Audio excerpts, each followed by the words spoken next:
Welcome back, everybody. It is the Working Brother back at you with another talk. Yet again, Drago Bosnic. Drago, welcome back. How you doing?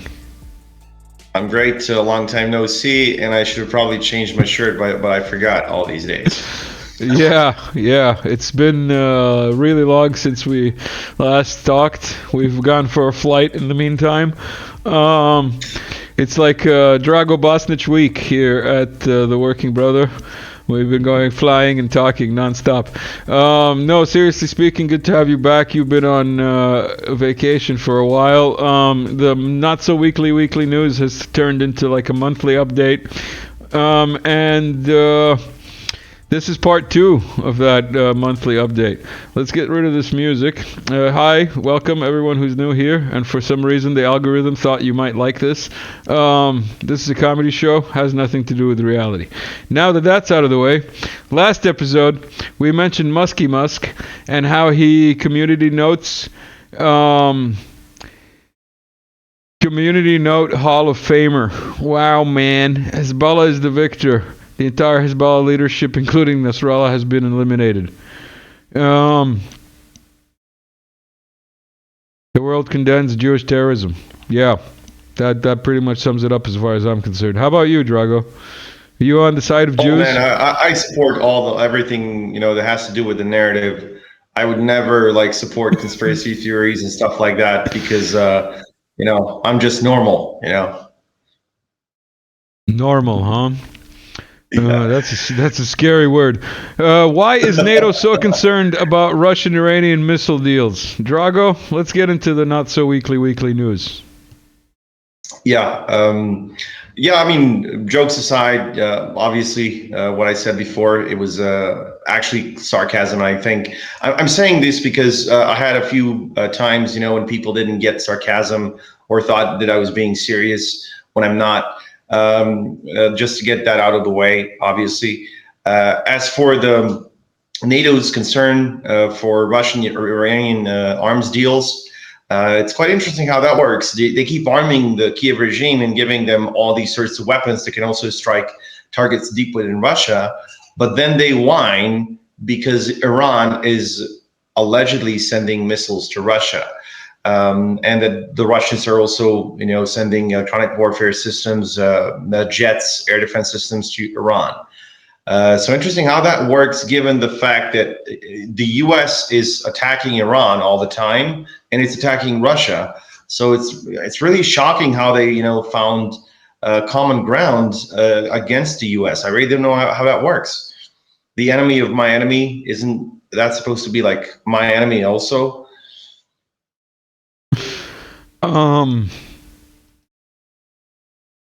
I'm just gonna flash this thing that I made up there. I'm not gonna comment on it. We're talking about two different things here. We're gonna confuse the algorithm. They're gonna have to review this video by hand. This is a comedy show. Texas always told me don't call anything you do a show, but well, so much for that. It's too late. Did Putin just issue the most serious warning to date? September 13th. This is old news. Yeah. Somebody would say, broken news, as in not breaking, but already have broken, I guess. Broken old news. Exactly.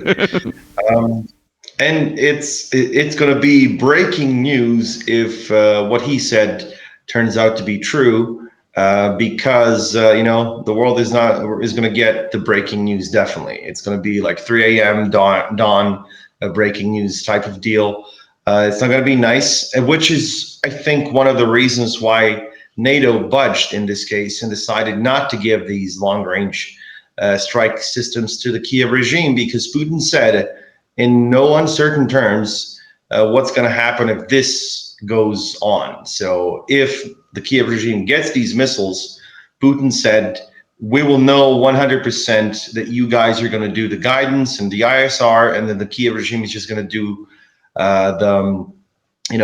pull the trigger. And it's highly questionable if they're going to be doing that, because nobody knows if there are any, NATO personnel pulling the trigger as well in Ukraine. So he said, if this goes on, we will consider NATO a party to the conflict, and then things change completely from then on.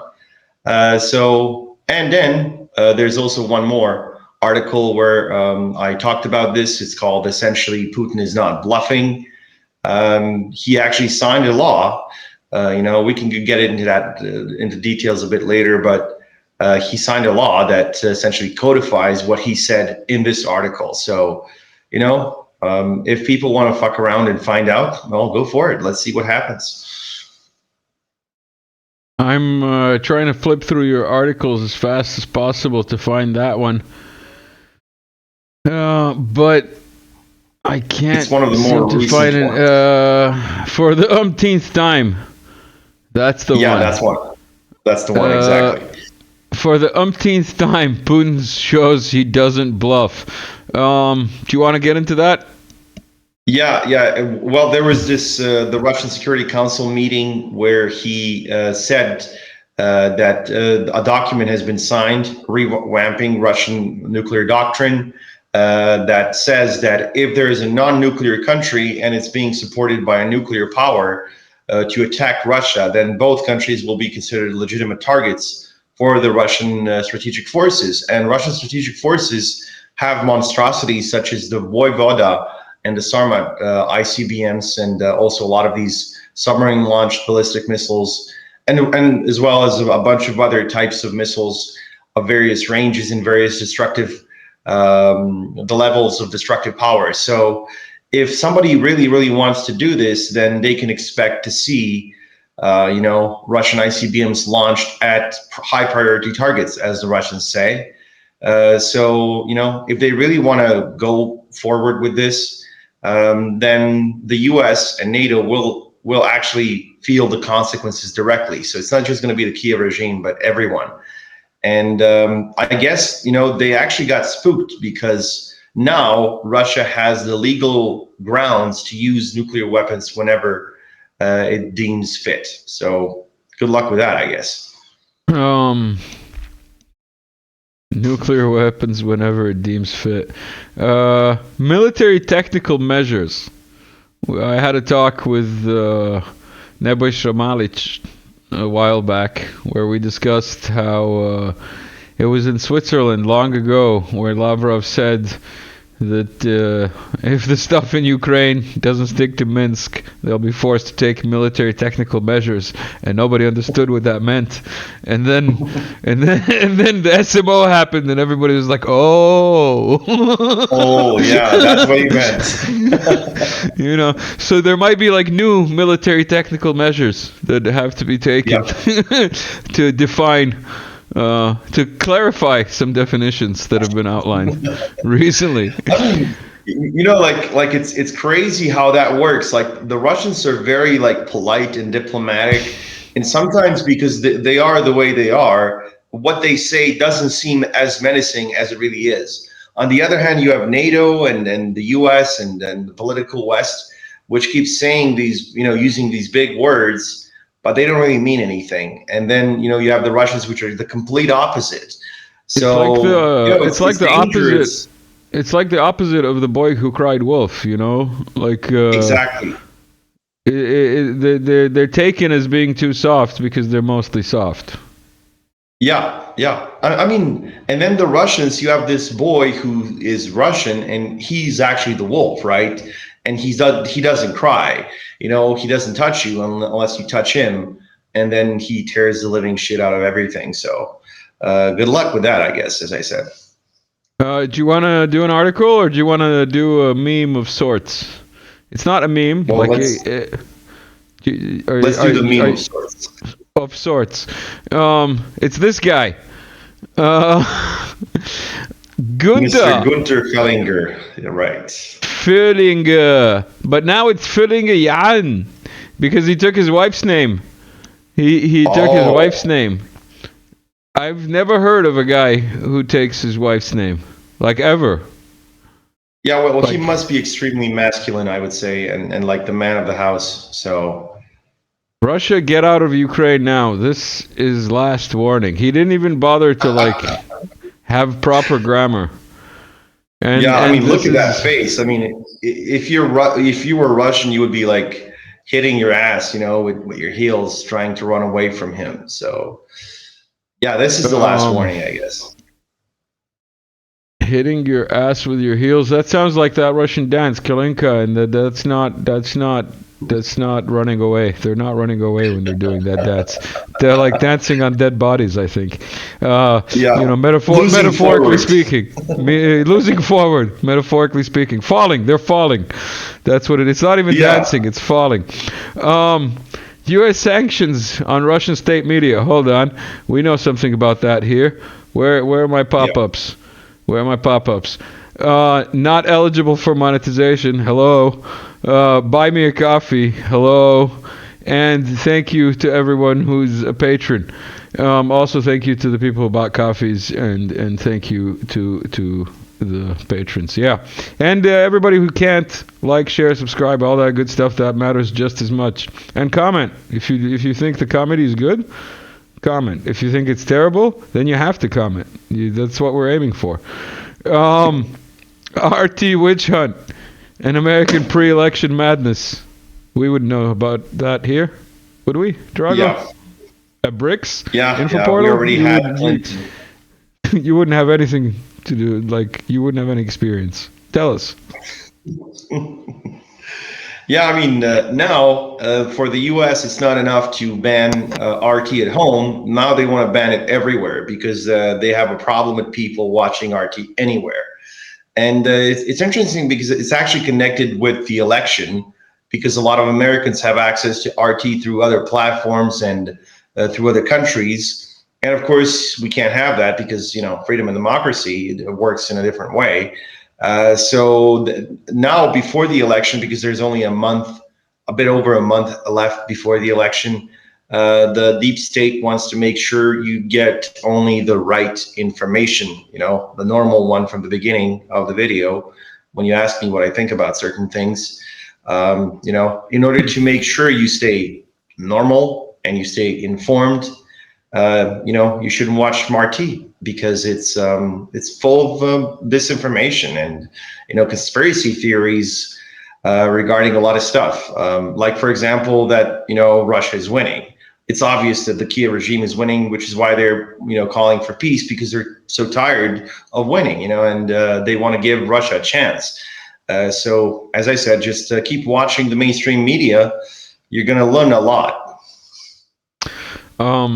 Somehow I think the people who watch this corner of YouTube, who've fallen into this rabbit hole, do not watch TV at all, let alone CNN. Maybe they monitor it, but I don't think they watch it. And you were talking about democracy being different. This is today's news, by the way. It's still no, it's not. It's after. It's officially. It's officially the 1st of the 10th of 2024 as we record this. But this is yesterday's news, so 30th. John Kerry, if Democrats win, we can change the First Amendment to fight disinformation. That's a quote. Our First Amendment stands as a major block, he lamented. Yeah. Yeah. I think a lot of amendments stand, in the way of democracy. So I think they should change it.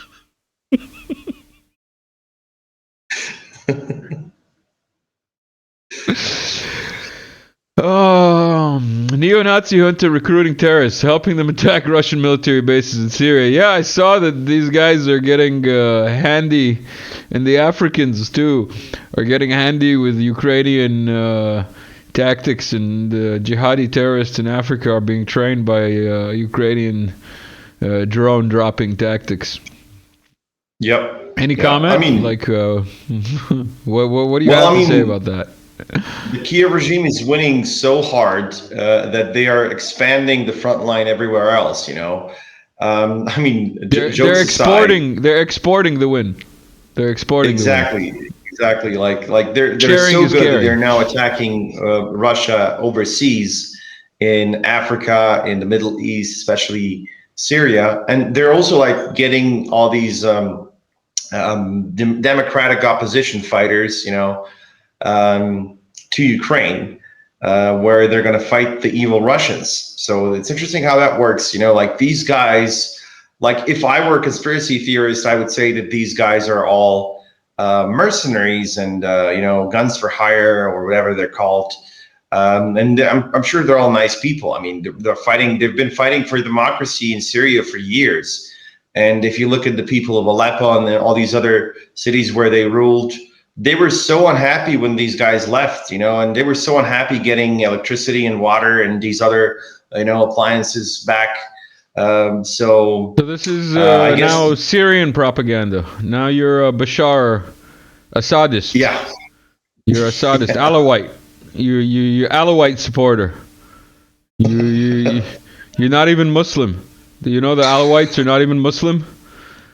Yeah, like they're like a special sect. No, I'm joking, infidels, of course. Right? I'm joking, of course. In a way, none of them are Muslim. But anyway, because let's not get into the intricacies of Islam. I'll have to invite Sheikh Imran on to talk about that. Oh yeah, you would have to do that 100%. Yeah. I want to get in touch with him. That would be one hell of an interview. I mean, comedic episode with a sheikh. That would be legendary. Okay, I'm gonna skip forward in time in these articles. Let me find the one that I want to tie. There we go. We can tie this article to the little video that we've got queued. NATO keeps increasing pressure on Serbia. Stoltenberg there going, yes, please go this way.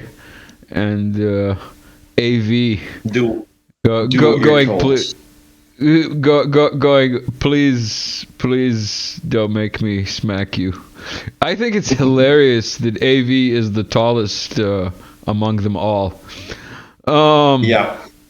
That's just funny. It's just funny, and like on so many levels. In any case, NATO keeps increasing pressure on Serbia. Drago Bosnic, independent geopolitical and military analyst. Do you want to tell us what you're saying in this article? Yeah.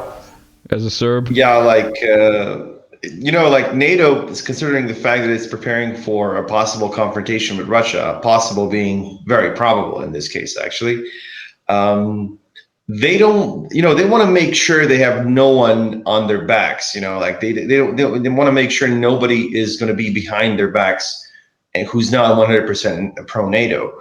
So they keep increasing pressure on Serbia to change its non-democratic ways and make sure it doesn't have any friends outside of NATO. Because, I mean, if you really think we can have friends in NATO, apart from a few countries that we've always been good with, like Greece and Romania, like if people naively believe that we can have friends in NATO, I mean, actual, countries that are powers that matter, keep drinking the Kool-Aid because it's going to get you far. I mean, jokes aside, the whole point is they're going to keep increasing pressure in both Bosnia and Kosovo to make sure that the Serbian people there, are not there anymore, as they've made sure in Croatia and parts of Bosnia and parts of Kosovo before.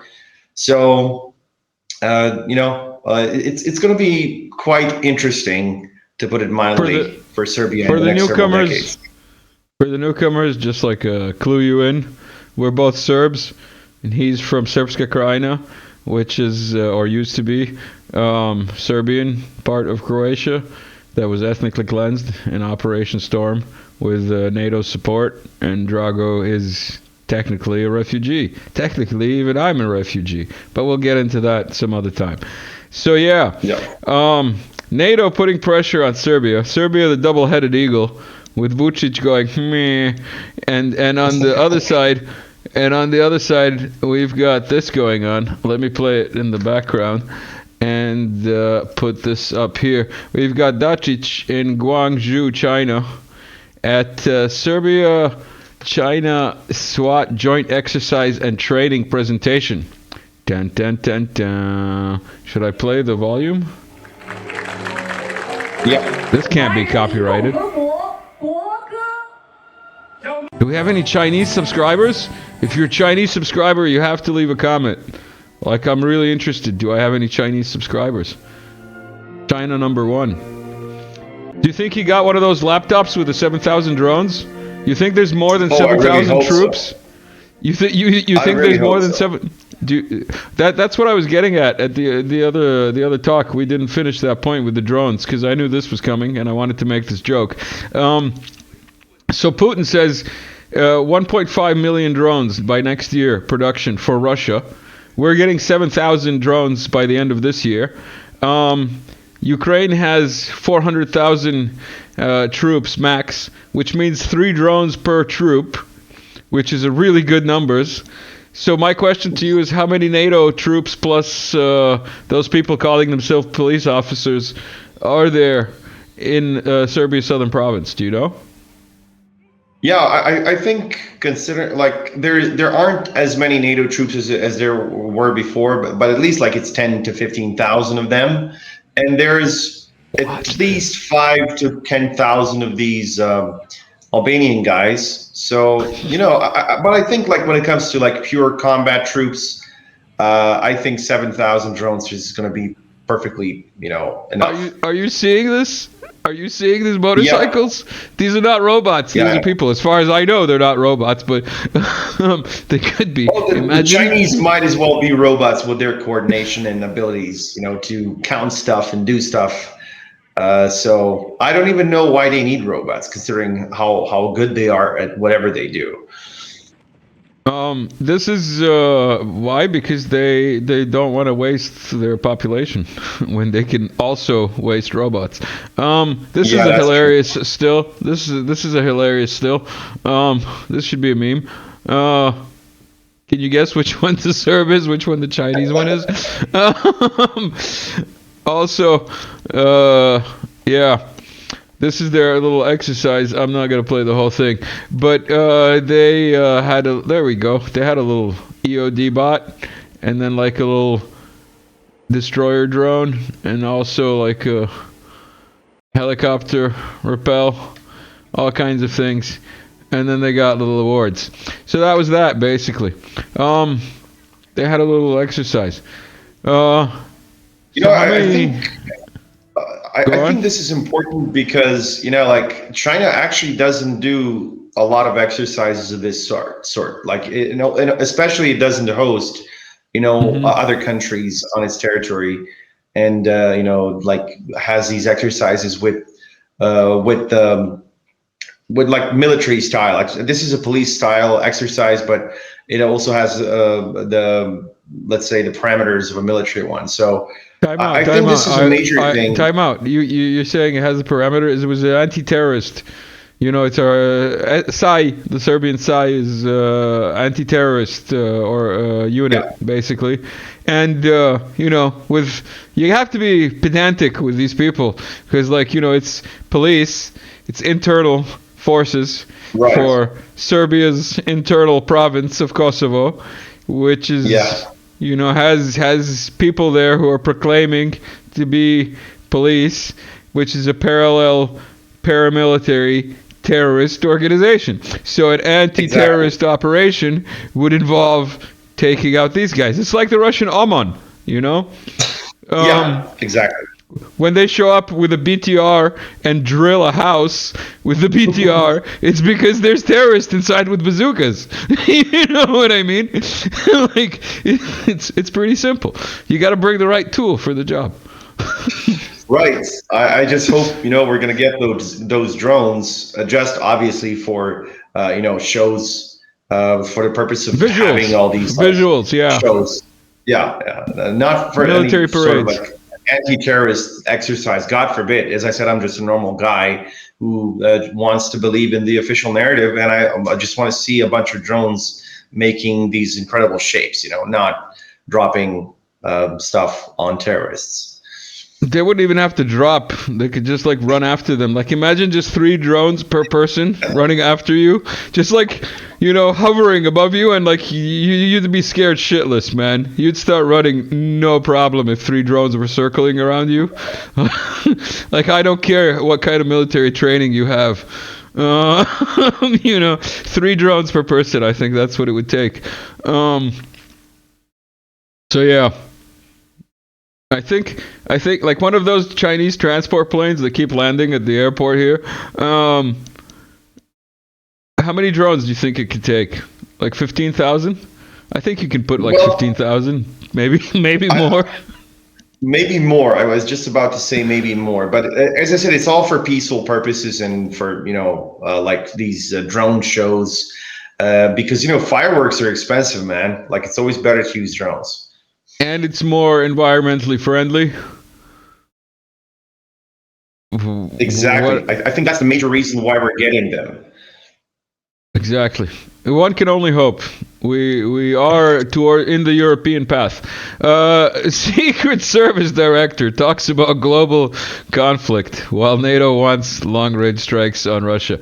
Why is the Secret Service Director talking about anything? Like this is a good. Isn't he the acting director? First of all, second of all, he's the acting director. Because why is he the acting director? Because he failed. The previous one was like Pepsi, or like was she Pepsi? I think she was Pepsi. Yeah, was she Pepsi or Coca-Cola? It wasn't Coke, but it was Pepsi, I think. Yeah, I also think it was Pepsi, and she essentially demonstrated how capable she was during the first Trump assassination attempt, and then this guy also showed how capable he is during the second one, and then to show his further capabilities, he talked about global confrontation and how it's going to affect the Secret Service protecting the president. He was probably referring to the fact they don't have any defenses against hypersonic missiles. So, I guess that's a problem for them. On the other hand, he was talking about that, or you think he was talking about like the evil Iranians? Oh, yeah. Evil Iranians, man. They got like some SAMs through the Mexicans, for sure, man. Trust me, bro. I heard it for like the guy on the street. He told me. Yeah, they also mentioned that. That Iran might jeopardize Trump. It's interesting how that works. Like, if they want an excuse to bomb a country, they might as well use Iran because they can't beat Russia, they can't beat China directly without any consequences for them. So let's, choose the next target that can't shoot back, at least at the continental part of the U.S. So that's Iran. That's at least that's what they think. So. It's crazy how this works. Like they keep talking about, like one part of the government talks about one country and the other part of the government talks about another country. And in both cases, you're going to start, or you'll be close to starting World War III. And they keep talking about it as if it's, like getting coffee or something. So I guess all of these guys in the U.S. government are just normal people. As I mentioned before at the beginning, like the normal way of thinking, and all of them seem extremely normal. And I think everyone should trust them. Whatever they say, it must be true, man. Hundreds of NATO personnel confirmed dead after another failed Ukrainian war safari. Safari? Don't safaris happen in Africa? Aren't safaris like where you go and like you see animals in the wild? What do you mean safari? Drago, what does this word mean in the context it is being used in this article? I have no idea. I am an innocent little soul who has never been online and has not seen the horrors of war or the attitudes of some Westoids towards killing other humans. Can you tell me what safari means in this context, Drago? And then explain what this article is? Oh, it's about protecting endangered species, especially in this case, humans, who have been shelled for nearly a decade. I mean, you already mentioned it, obviously, with your sarcasm. That couldn't be more obvious, right? Which was kind of the point. The Iskander M, this environmentally non-friendly missile, was used to take out up to 400 guys, and or even more in this case. But we're not 100% sure about the numbers because, you know, all of them are just tourists who came to these hotels in the incredibly growing Ukrainian tourist sector. So, I mean, who else doesn't want to go I to hear that there's a Ukraine? lot of single women there. I hear that there's a lot of single women there. Also, I see Yeah. videos, especially from like Lvov, of them doing like weird salutes with like three fingers yeah. and stuff, and it's like 98% women. But if you, so yeah, like if you're going to Ukraine to find yourself a mail order bride, or you find one somewhere in Europe, make sure she hasn't had any tattoos removed. you like you might be getting some radical women. Oh, you mean like normal stances on life or anything else, or ideology on or other people? Like, I mean, they're all just normal. I mean, don't you watch CNN, man? Like lay European off values. the RT. European values. Yeah, I European think is what you're talking values, about. and yeah, pretty much. Hold on, I think I got some European values from the UN. Let's see.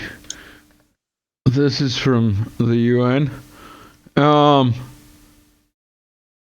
This guy went to the UN. Like, if this guy isn't like incarnate, I don't know what is. Oh yeah, the normal guy on the picture, right? The absolutely perfectly normal human being on the picture, with the two extremely intelligent and very, revealing maps that show what was going on. He was there. So chat reacted. Where's my cursor? This. Chat reacted. They sent this in. Where how the U.S. Reacts to a terrorist, and how the world reacts to a terrorist. I'm sorry for the croppage. And they also sent this. So yeah. The only problem I have with this is the two-state solution. This was AI generated, I say. I say this was AI generated, and AI decided to like not give it the full thing. Where's Gaza, by the way? What the fuck? I don't see it at all. Like, I mean, Doesn't the matter. AI generated stuff can be really like retarded. So I'm not surprised. This is borderline, let's say. But yeah, as far as memes go, we get the point. Netanyahu's an animal. Is another coup brewing in Ukraine? September 20. So we're getting close to real time. These are almost important topics. Almost important topics. Yeah. Well, I mean, according to certain Ukrainian sources, the Kiev regime frontman Volodymyr Zelensky, he doesn't really have a good time now because there's less and less support for him both in Ukraine and outside of it, because he's been getting rid of a lot of these very compliant pro-Western people from the government. I mean, if you can imagine being more pro-Western than they already are. Like, for example, Dmytro Kuleba, who stopped being the foreign minister recently and was replaced.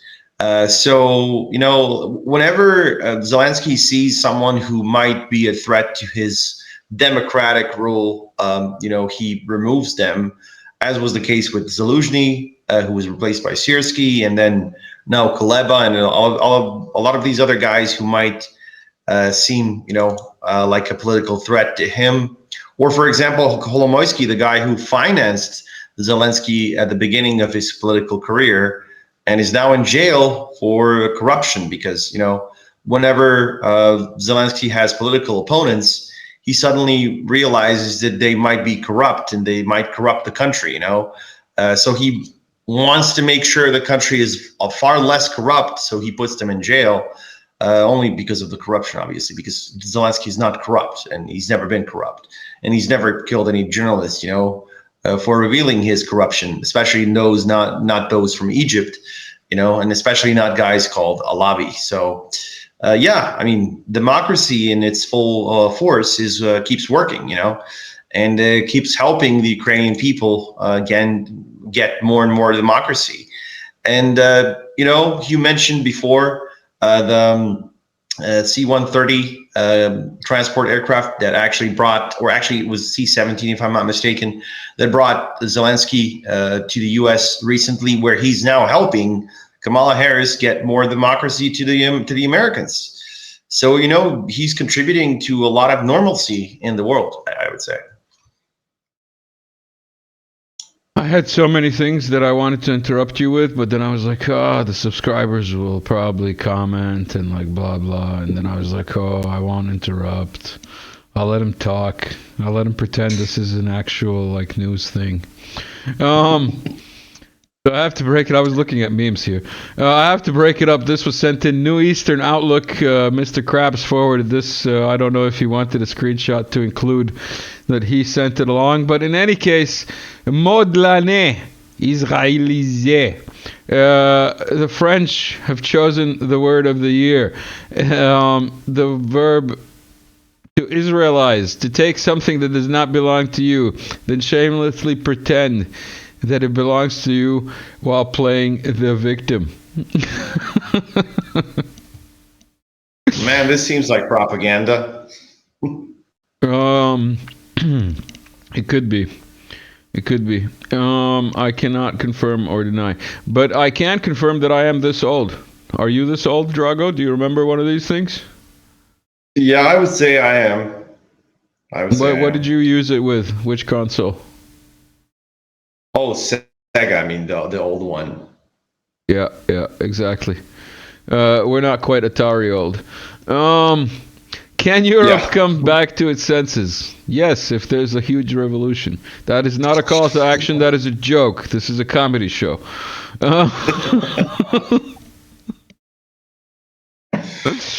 Can Europe come back to its senses? No, it can't. Realistically, it's too late. It needs to pretty much.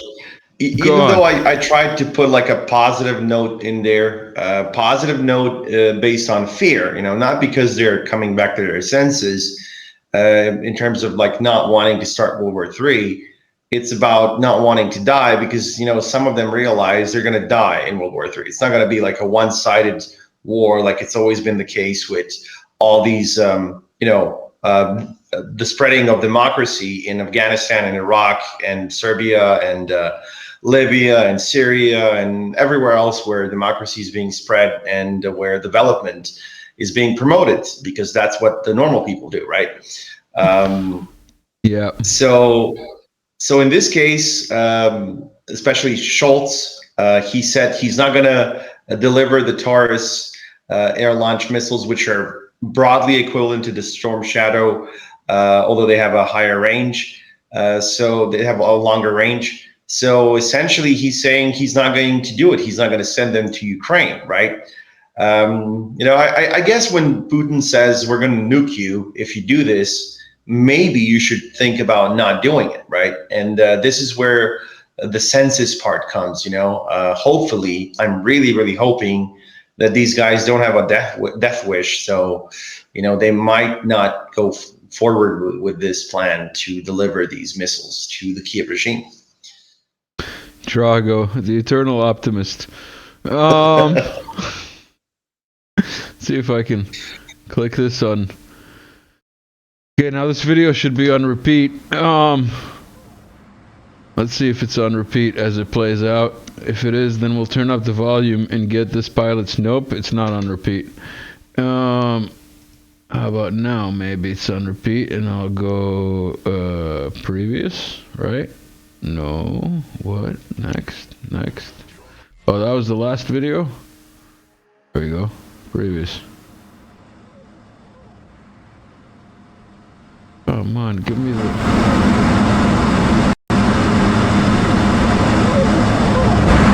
Oh my god, did you hear it? Oh my lord. I think she said, oh my lord. I think it was a female pilot. Also, this is from Vozmezdia. 500 kilo warhead. Yep. The KH-101. If it's the 102, then we have bigger problems. Why? What does the 102 carry? Well, the not normal warhead, the nuclear one. All right. This is not a video on repeat, by the way. This is it launching 5 of these or 4 of these. I didn't count, but yeah, it can launch up to 6. So yeah. Oh, this is an excellent video. Hold on. Let me get this video queued from the beginning. And TV. There we go. Watch this. Boom. You guys are watching a train carrying something. Getting struck by an Iskander. That was the big black dot was the Iskander. This is the train carrying something, and something here is on fire, like as the train is leaving. So like the Iskander missed the train itself, hit next to it, and the shockwave / shrapnel set off whatever's in the back of this train. And as the train is going, you can see, like, that's what I figured from this footage. You can see pieces of stuff falling off of it and still being on fire, because this is thermal for people who are like not aware or don't know. Yeah. So here's the train, and that's the end of the train, and all this shit is like shit that's fallen off and is still on fire. That's where the Iskander originally hit. That's my interpretation of this video. I think it's not far from the truth. I'm not going to play this music in the background because every single piece of music on YouTube gets a copyright strike. So that's the train locomotive. Yeah, without the carriage, and that's what's left of the carriage, and everything else that fell off and is still burning, and you can still like see little explosions going off in the thermal, and there's it must be like humanitarian aid, like food and other flammable stuff. So definitely, why else would the evil Russians bomb it? Yeah, it must be like full of diapers and like, you know, stuff, insulin, stuff like that. That the insulin is explosive. You didn't know? Yeah.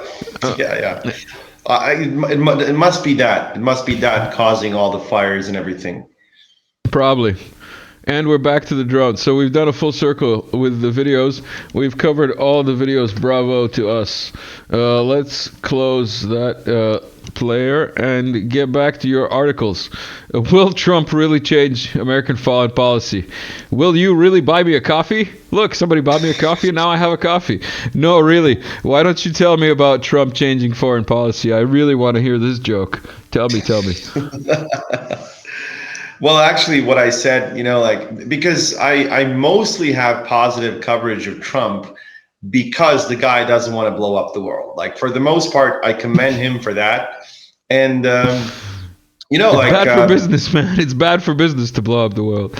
Yeah, like, it's blowing bad up for parts of the world is good. Like, however, what I pointed out, like, for people who think that he's going to change everything and he's going to, you know, dismantle the deep state, whatever he said a couple of times about it, it's ridiculous, because he hasn't actually changed his stance on China, on Iran, on essentially anything regarding the American foreign policy in the Middle East, also regarding the American foreign policy in the Asia Pacific.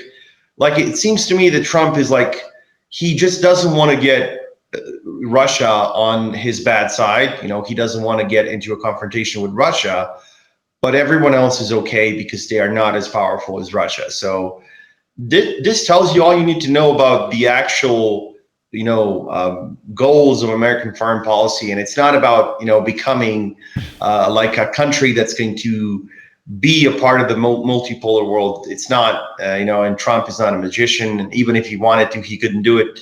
And there's no proof that he wants to, by the way. So essentially, if we get Trump, we get a few more years or a few more decades, you know, I mean, we get the chance to exist for a few more years or more decades. However, and, you know, he's not like this magical guy who's just going to change everything and it's all going to be, nice and dandy after him or during his tenure. So either way, it's more positive to have him than Kamala Harris, but it's not like that much more positive as most people might think. There's a theory in U.S. politics. I don't know if it has a name, but it goes like this: that there's a gear, and this gear has a stopper on it, and the stopper allows it to turn only in one direction. So the Democrats turn this gear, and every 4 years they turn it in one direction. And then the Republicans come in, and they try to turn it in the other direction, but it has a stopper, so they only stop it from moving further in the same direction that the Democrats would take it. And then they get kicked out in 4 or 8 or 16 or whatever years. And then the Democrats just pull it further to the same direction. So I think that's what you were kind of getting at. We've got Trump holding the gear to World War 4 or 5. You think it's 4 now? Because I think the CIA counts the Cold War as 3, and then Korea is 4, and then it's probably 5 or 6 now, right? Well, yeah, there were actually certain wars in the past, like in the 15th and the 16th and the 17th centuries, that could be counted as world wars because a lot of the European countries that were involved in those wars had colonies. And one of the reasons why we call World War I World War I is because the countries that took part in it had colonies, especially the UK and France. So, it's arbitrary. I mean, even if we look at the date of when World War II was officially started, that's the 1st of September 1939. It's highly controversial because it was chosen by English and French and American historiography. Why wouldn't we take 1938 as the first year of World War II when, for example, Hitler made a deal with Chamberlain and the French to carve up Czechoslovakia? That could have been the first year of the World War II. But it wasn't, because it was more convenient for them to use the date when the Russians or the Soviet Union had made a deal with Hitler to divide Poland. So everybody were making deals with everyone, but in order to make the Russians look bad, the 1st of September 1939 is the best date. So a lot of the stuff that we know in history, as sort of like a date set in stone, it's not necessarily the truth. So, as they say, the history is written by the victors. So that's why there's a lot of stuff that may seem strange. Russian propaganda.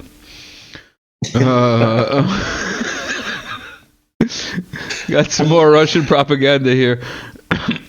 Straight from the West. Here's confirmation. Western satellites images show that the Ukrainian UAVs did not hit the warehouses with ammunition in the Volgograd region. The fire was nearby where the grass was burning. Here's the thing, and here is the picture. So much for deep Ukrainian strikes, right? I mean, they're not to be, underestimated. They can do a lot of damage, and I think these strikes were launched as a way to justify the sending of these American and NATO sourced cruise missiles and ballistic missiles that have more than 500 kilometers in range, and they just wanted to prove that they would not hit anything sensitive, that they would only hit these military storage areas and high priority targets in terms of military. So, it was an attempt to justify that. But then the Russians said, okay, well, do it. We're going to press the red button then, and, let's see what happens. So that's one of the reasons why they decided not to, at least for the time being. I've got a quote here. I was going to go straight to another meme and so on, but you reminded me of something. Let me try and find that here. Trusted. Where is the nebulator? So, he posted. Jens Stoltenberg, last day as NATO Gensec, was spent reciting more NPC lines to the media.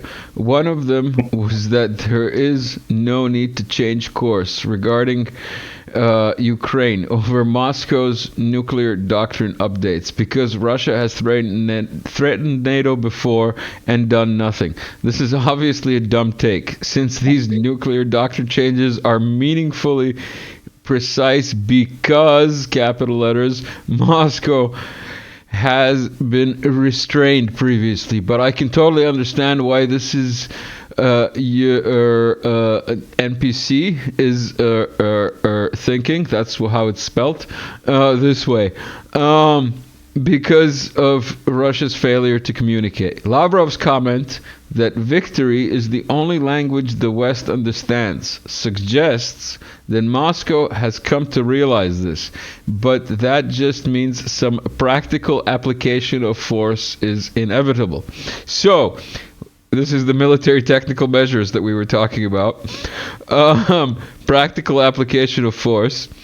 What do you think possible, Russian asymmetric answer? I mean, other than supplying the Houthis with hypersonic missiles, anti-ship missiles, which they've already done through Iran. But other than that, I'm saying you think they might cut some internet cables somewhere, or you think some U.S. nuclear sub could experience a deep diving accident, collide with an underwater ridge that was unknown before, unmapped underwater ridge? I think all of that is possible. And I think one more thing that's possible that the Russians might really, really do is start shooting down these ISR planes that are now manned. We're not talking about drones. They already downed several of those.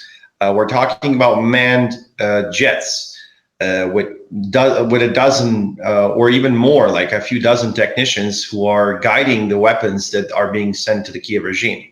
So we're talking about direct NATO casualties. Technicians, these guys are watching the show going, what did you just call us, motherfucker? Technicians. Well, I try to use, precise mouse language. clickers. Mouse clickers on the plane. But yeah, I know what you mean. Radar operators, radar intelligence operating staff. Yeah.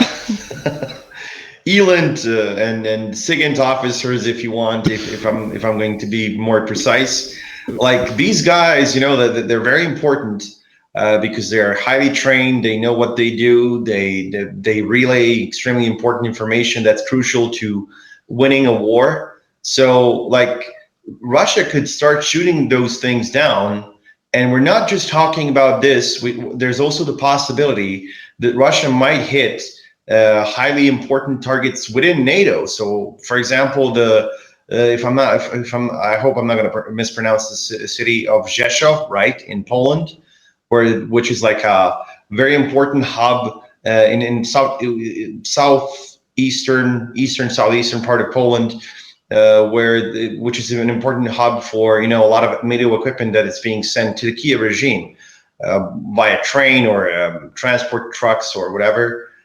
So they might hit these important targets within NATO and then say, okay, now it's your turn. If you want to escalate this, let's do it, And we already updated our nuclear doctrine. So if you want to escalate this is what you're going to get, and you're going to get 10 times worse if you escalate. So, there's a lot of ways in which Russia could respond without being indirect, because when you're indirect, when there's a fire in a storage area, or when you give hypersonic weapons to Houthis, you're making damage. You're damaging the enemy, but you're not making a direct. You're not sending a direct message. But if you actually do something of the things that I mentioned, then you're actually showing where the red line is. And I think this is what NATO would need, because even some of the Western analysts that I've read so far, they've said things like Putin needs to be a little crazier to prevent World War III. And I agree with that 100%. Like, the people in power in Western countries, and I think a lot of Western people themselves realize this, they've gone mad. They're not normal people that you can talk to and, conduct diplomacy. And because those are your people who are working against their own populace. So you can't expect them to be reasonable about geopolitics or World War III or whatever, considering the policies that they're implementing in their own countries. So why doesn't Alpha Group take things into their own hands and just sent out 15 squads and solve the problem in one day? Just take out. Well, I've been thinking about that too, but I guess that would be too much, or maybe the Russians think it will be too much. I would agree it wouldn't be too much. I think a lot of people would be happy about it, including in the West, where they're sick and tired of certain people in power who have been ravaging everything for the last half a decade or over a decade. You guys were not supposed to see that that meme from chat. We were gonna do this French TV. This is French TV. This is not a meme. This is real. Mini nukes. Russian mini nukes from Fallout 4 on French TV. So yeah, be scared. Be very scared. We've got, I think, one more article, Drago, here. Oh no, two more. We've got two more. This and another one. The last one, we saved the best for last. Yeah. U.S. keeps whining about Sino-Russian ties while antagonizing both simultaneously. Stop it. Stop hitting me. Both of you. Yeah, that's pretty much what it boils down to. I mean, it's freaking crazy, it's very similar to when the Russians have good relations with Iran or North Korea, and then the US and NATO are highly concerned for democracy around the world because of that. And they're especially concerned when the Russians and the Chinese are working together, and we already talked about, how they're surrounding China with missiles and they're trying to do the same to Russia. It's really, really is shocking how those two countries facing the same enemy would find common ground. I mean, it's really strange, what the Russians and the Chinese are doing. Are they crazy? How can they do this? China is not a democracy. Russia is not a democracy, but they should still, care what the West thinks about the other country and not work with them.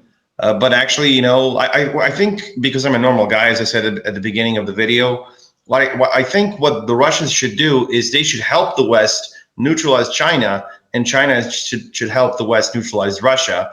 And in this way, we can all have democracy around the world and be happy and, have nothing, and all the other normal WEF phrases that I forgot to mention before. 7D chess.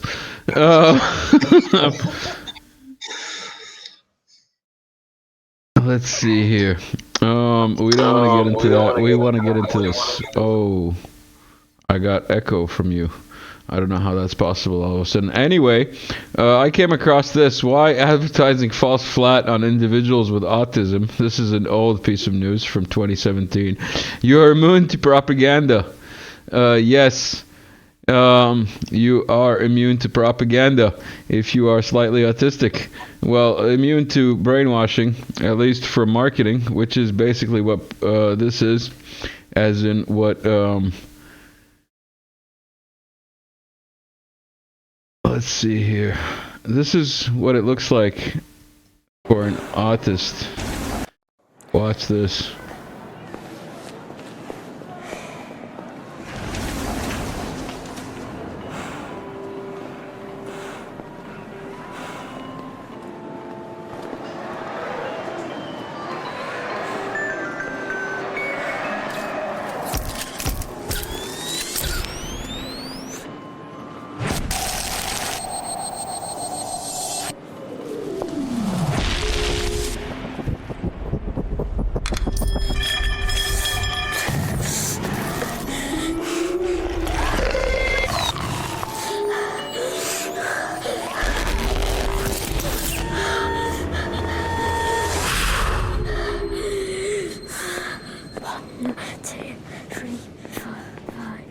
7, 8, 9. Take my hand.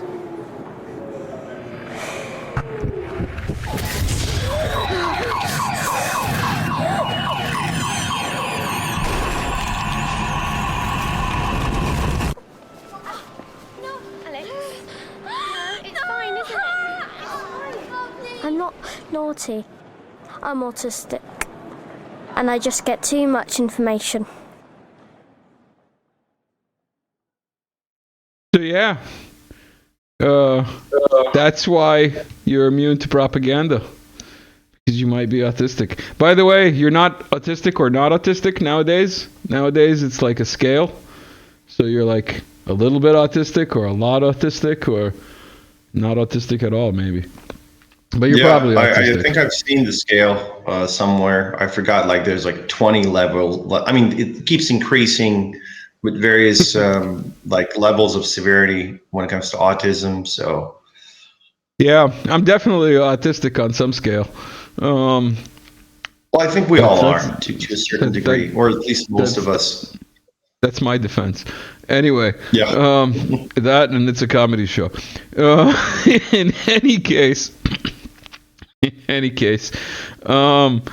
what have I got here? I need to put this up as a background, and then this there, and then I need to do this, and then we can go here. Why is NATO preparing for massive casualties in case of war with Russia? Lieutenant General Alexander Solfrank of the Bundeswehr. I wonder what his granddad did. Head of NATO Logistics Command. Sounds like he was in charge of trains. His grandfather. Probably. Trains. Probably. Very peculiar types of trains with livestock. Yeah. Yeah, livestock, maybe. Yeah. And resources and stuff. Workers maybe too. In any case, do you wanna tell us why, while we look at this map, that I got prepared? Like I was gonna flash this up and surprise you, and you had an article written about it. Like so much for surprising you, but at least we have a visual. This is what they're planning. Why, Drago? Why are they planning for mass casualties? Yeah, because Ukraine is winning, man. I think that's the shortest possible answer. And it has nothing to do with the new nuke doctrine, right? Exactly. I mean, in all seriousness, like even in a conventional war, NATO would have a lot of problems with Russia. First of all, we have to understand how NATO wages war, and that's it's mostly based on air superiority. Like you have the jets, you have the bombers, simply laying waste to a certain area, and then you move in with the troops after everything has been bombed back to the Stone Age, and then you claim victory and you say, oh, look how great my military is, shock and awe, fuck yeah, and so on and so on. However, that's not going to really work against a country like Russia, because Russia has extremely good air force, top-notch air defenses, artillery, long-range strike systems. So NATO would not get air superiority in a conflict with Russia. Worse yet, they would actually be faced with an opponent with superior long-range strike capabilities, because those strike capabilities are not based, or they don't need Russian propaganda, exactly. But like in all seriousness, the Russians don't need as many ISR assets to conduct long-range precision strikes against NATO. On the other hand, NATO does need that because NATO is focused largely on that. But if you have like jets like the MiG-31BM, the Su-57, the Su-35S, when you have jets like those armed with missiles that have a range of 400 kilometers, or if you have the S-400 and these other long-range air defense systems, like it's a combination that creates nearly like these A2D2, let's say, bubbles that prevent you, anti-access area denial, essentially, bubbles that prevent you from using high precision weapons against targets within Russia. So NATO would certainly have more casualties than ever in its entire history. Or if we combine all of the wars that NATO was involved in, it would have 10 times more casualties just on the first day of war with Russia. And we're not even talking about nuclear war. We're just talking about conventional war. So they would have like 10 times more casualties than the entire history of all of their conflicts combined. And there have been a lot of them.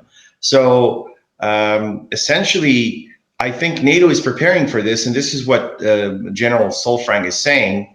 So it's quite interesting he would say that, because as I said, I'm a normal guy, so I follow only the mainstream media, the one that it's that essentially Approved. got fact checked. Like, as far as I know, Ukraine is winning. The Russians have lost 85 million soldiers so far. So I don't see how NATO would have these high casualties. I really don't know what the guy is talking about. He might be under the influence of Russian propaganda. You just reminded me is that we actually didn't cover everything here. Let me see if I have that video and if somehow it got lost here. Yes, it did. All right, I think that's it. That's the only one. Hodeidah got hit in Yemen. Fuel storage dump blew up.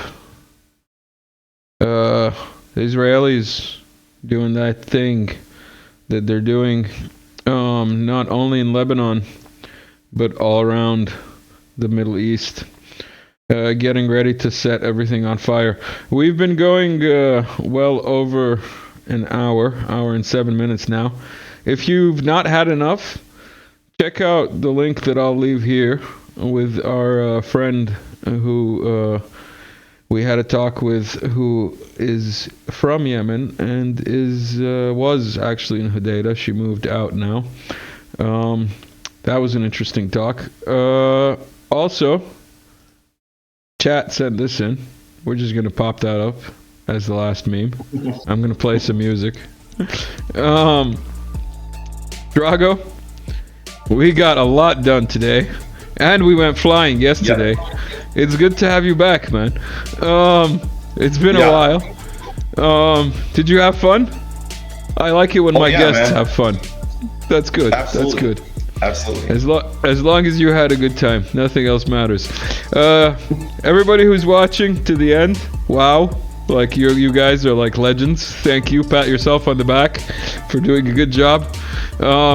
Like, share, subscribe, all that good stuff. Everybody who's bought me a coffee, thank you. One day I will pull that money out, or they'll just take it, and we'll see what happens. In any case, Drago, anything you want to say before we call this a talk? Yeah, I just want to, remind people to keep watching the mainstream media. They're gonna keep telling the truth, and you need to stay informed, and you need to contribute to democracy. So don't listen to Russian propaganda, Iranian propaganda, and all these other propagandas. Just go with the flow, man. And definitely don't get your comedy and shows like this. Get your comedy from approved late night shows like what's that guy, Stephen Colbert, and that other guy. Those guys who tell you to get the thing in your arm. In any case, like, share, subscribe, all that good stuff. We've had enough. Drago's gonna fall asleep. Thank you, everyone. Goodbye.